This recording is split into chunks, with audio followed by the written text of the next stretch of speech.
All right, welcome back. So this is another version of this calculating the heat of reaction from bond energies topic. Some of these questions that you're going to get, they're pretty straightforward. They're a lot easier, but some of them are going to be more like this, and they're definitely more challenging and more involved. So I wanted to go ahead and make a video for a harder version of this problem. And it's not that much harder. It's just a little bit more that we need to think about. So what I went ahead and did for this version of this problem is I drew out the Lewis dot structures for all of my reactants and products. So here I've got my balanced chemical reaction. 2 CH4s are going to react with 3 O2s to give us 2 COs and 4 H2Os. And I've actually drawn out so we can just visually see all of the bonds that are going to need to be broken or that are going to be formed. So for my 2 CH4, I've got my 2 CH4 molecules here.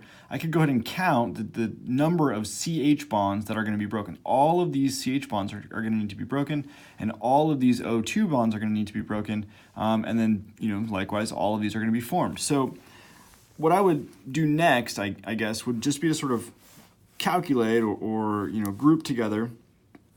We're going to have 8 CH bonds. We're going to have 3 O double bond O bonds, and we really need to pay attention. That's why we need to draw these Lewis dot structures, to what type of oxygen-oxygen bond we're dealing with here. If it's an oxygen-oxygen single bond versus a double bond versus, I guess those are the only two options, then it's going to be a different amount of energy. So drawing the Lewis structure shows us that.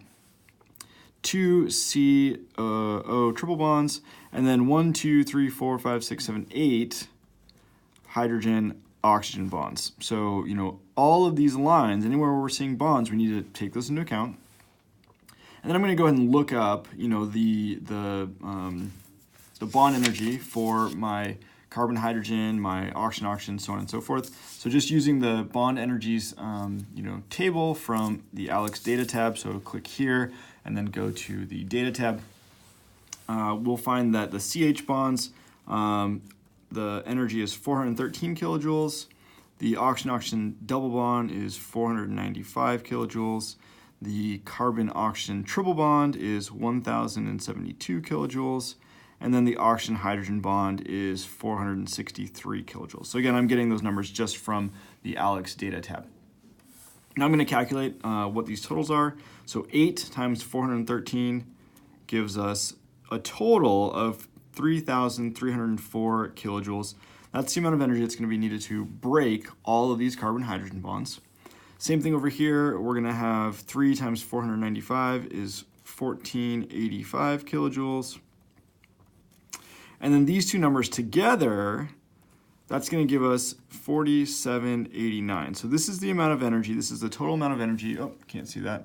This is the total amount of energy that you're going to need to use to break all of these bonds, right? So we're going to have to spend that energy to break all of these bonds.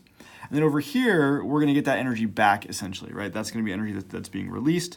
So we'll do the calculations here. We end up with, this is going to be 2144 plus 3704, 8 times 463 gives us the total for our water. We're going to add these together, which is 5,848 kilojoules. And then the difference between these two numbers is going to be our overall, enthalpy for this reaction. And we're going to take the reactants, the total amount of energy that's required, and we're going to subtract the total amount of energy that we get back, which is a little different than the other, equations or things that we might have looked at before for different methods of doing this. But for this bond energy treatment, that's a J, by the way. This is what we're going to end up with. So take this 4,789, subtract 5,848. This would be the enthalpy for this reaction. This is our delta H, for our final answer. And I think this is just nice to see, visually, we're breaking all of these bonds. So, breaking this bond, breaking this bond, breaking this bond, breaking all of these bonds, which requires energy. So this is the amount of energy we spend. And then as we reform bonds, we're going to get that energy back. So hopefully that makes sense and gives you a good visual picture for this topic. All right.